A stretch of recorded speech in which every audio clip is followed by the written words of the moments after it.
We'll get rid of anyone who can't do their job properly, the boss said sternly. I felt ashamed because I couldn't finish my work on time. I get it. I'll quit, I said sadly. I was exhausted and couldn't keep up anymore, so I chose to leave the company. Are you really giving up? It won't be easy for someone your age to find another job. The boss teased me. The day after I left my job, I got a call from a former colleague on my phone.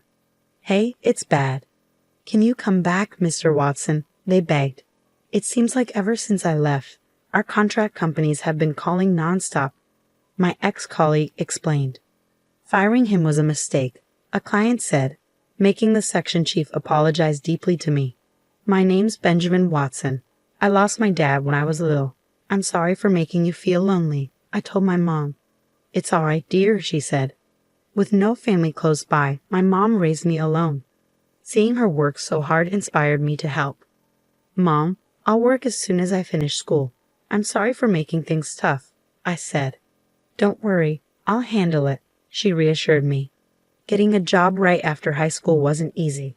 I applied to many places but couldn't even get an interview for most. I was without a job for about a month.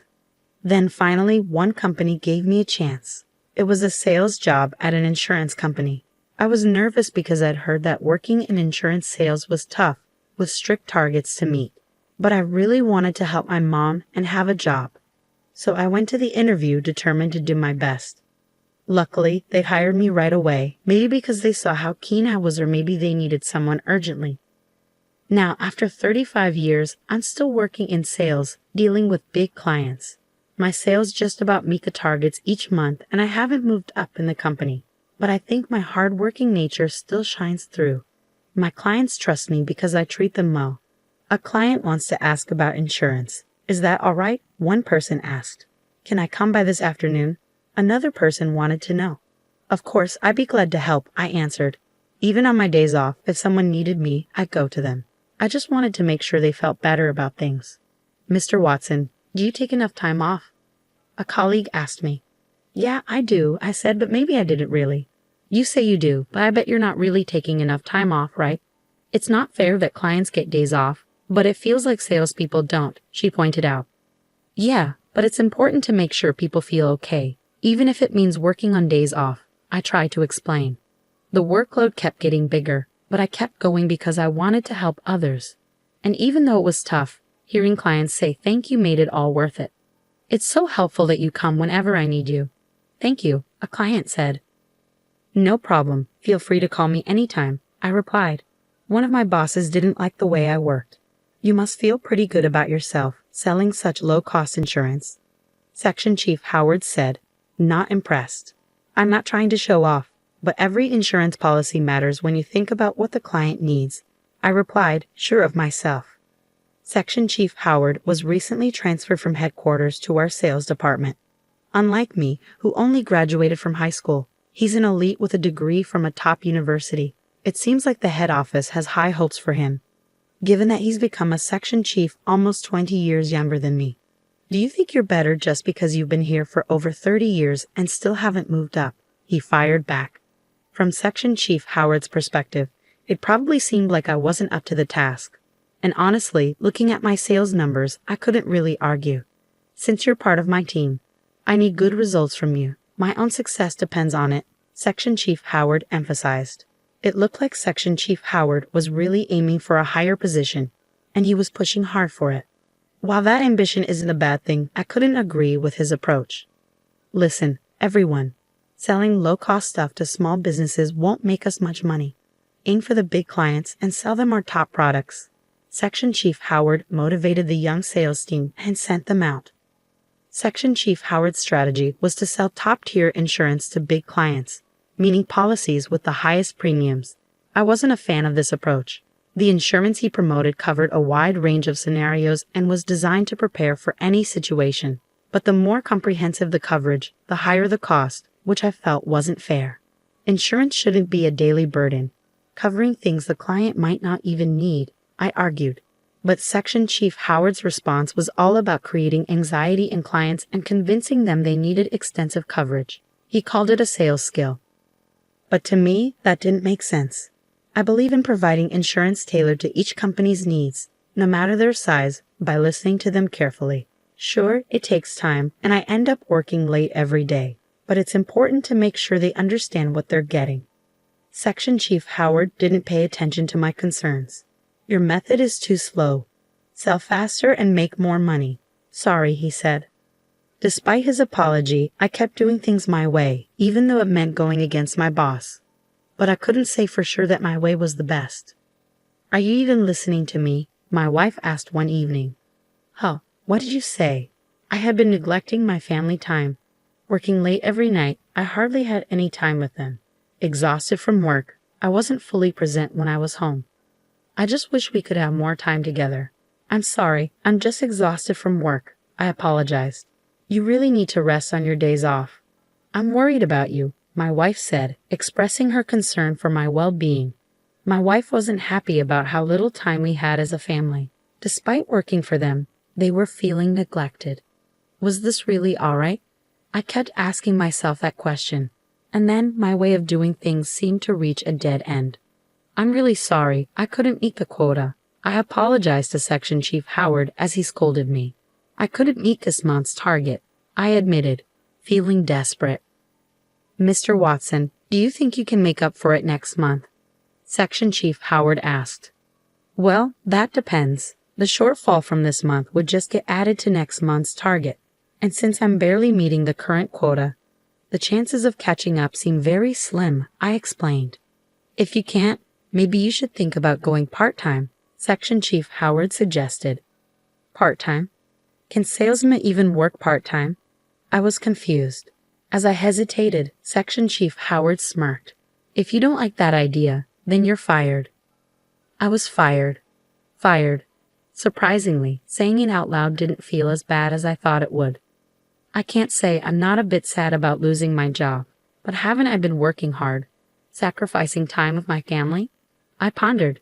Maybe it's a chance to appreciate the time with my loved ones that I've been missing out on. I thought of my wife's face, understanding, and decided to resign. Oh, are you really quitting? It's going to be tough for someone like you to lose their job. Section Chief Howard continued to talk, but I just bowed my head and returned to my seat, reflecting on my time here since high school. I think I'll need to start handing over my responsibilities. I began the process of resigning that day. Unusually, I made it home on time. When I opened the front door, my wife looked surprised to see me. At first, she seemed puzzled, but then she smiled. You're home early today. Dinner isn't ready yet. Can you wait a bit? Oh, thank you, she said. It might have been the first time I really watched my wife cook since we got married. I realized how much time I had been spending at work. Well, I've made up my mind to quit my job, I announced. I understand, my wife responded without asking for details. The next day, I handed in my resignation to Section Chief Howard. He had a big smile on his face, seeming quite pleased. Make sure to finish the handover quickly, he instructed. I will, I replied. I tidied up my desk and explained my duties to the person taking over. Until my last day, I accompanied my replacement on client visits. What? You're leaving, Mr. Watson? A client exclaimed. Yeah, well, many clients tried to convince me to stay, but I politely bid them farewell. And then, a month later, I left the company. Leaving the company where I had spent so much time was bittersweet, but I felt a weight lifted off my shoulders. Surprisingly, my wife seemed happy despite my unemployment. Aren't you worried now that I'm not working? I asked. Not at all. I was more worried about you overworking yourself and getting sick, my wife replied. She had always been concerned about my well-being. I had been so focused on work that I made her worry. Why worry? You've worked hard all this time.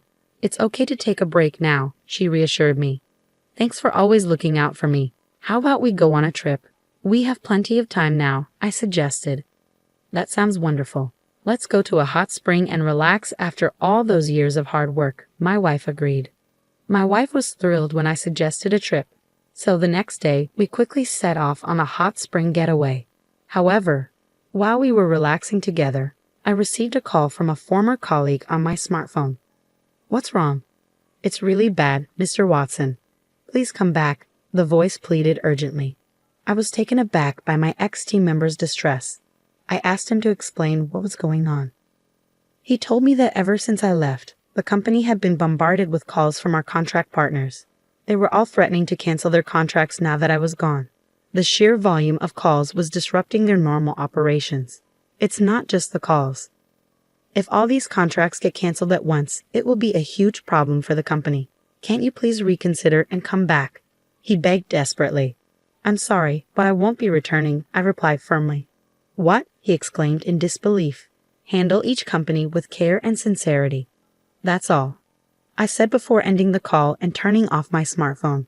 My wife, who had been observing, looked puzzled. What was that about? My ex-team member asked me to return, realizing how valuable you were after I left, I guess, I explained. My wife smiled at the story. Even though I missed my job, I knew that if I went back, I wouldn't see her smile like this.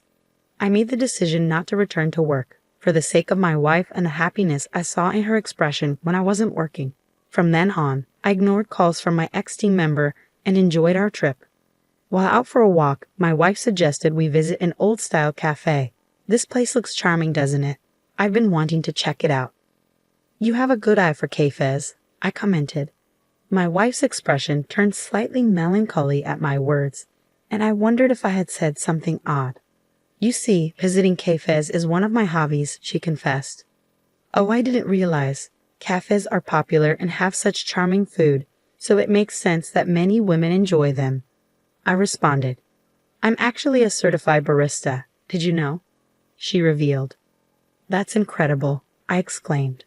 I've mentioned before that visiting cafes is my hobby and about my certification. My wife continued, her tone growing a bit subdued. I hung my head in realization. I must have missed that when I was working. I'm sorry for not paying attention before. That sounds great. When we get home, I'd love to try your special coffee, I replied. True to her word, when we returned from our trip, my wife brewed me some coffee. It was completely different from the instant coffee I usually drink. This is delicious. I can't believe I can have this at home. I'll make it for you anytime, she promised.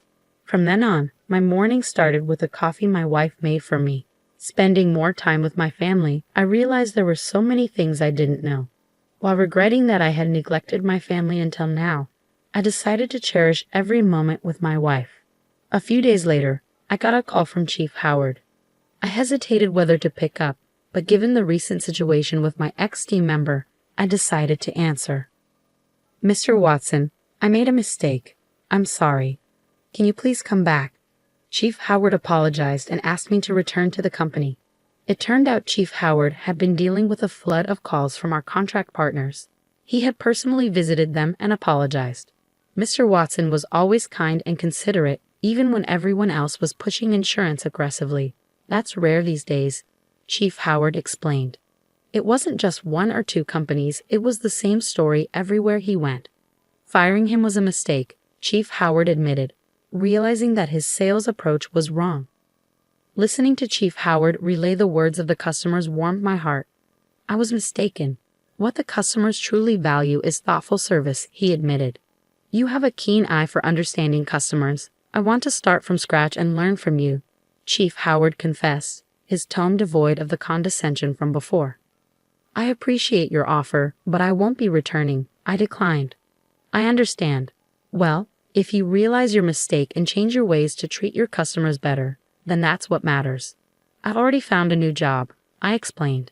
My words seemed to catch Chief Howard off guard, even over the phone.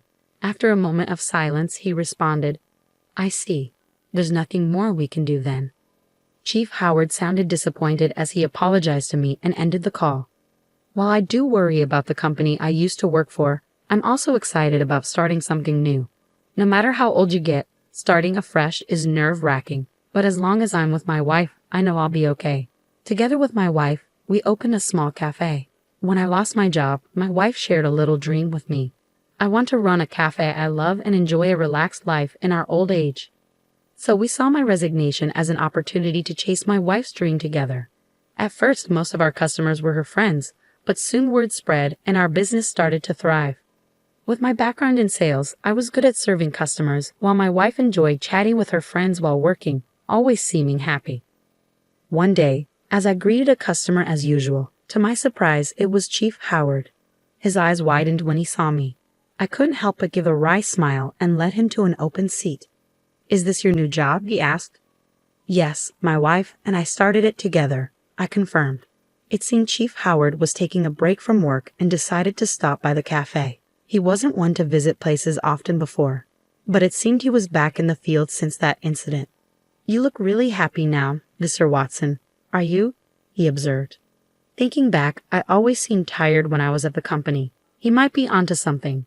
I used to feel guilty about not spending enough time with my wife. Now I'm enjoying my work while being with her. "You seem to be enjoying yourself too. You look more energetic than before," I noticed. "I'm training to be like you, Mr. Watson. You're my role model," Chief Howard said before checking his watch and getting up. "I'll bring everyone from work next time." "Thank you for the meal," he said before leaving the cafe, seeming upbeat. It looks like Chief Howard is on a path to further growth from here. "Honey, I made coffee," my wife called out. "Great, thank you," I replied.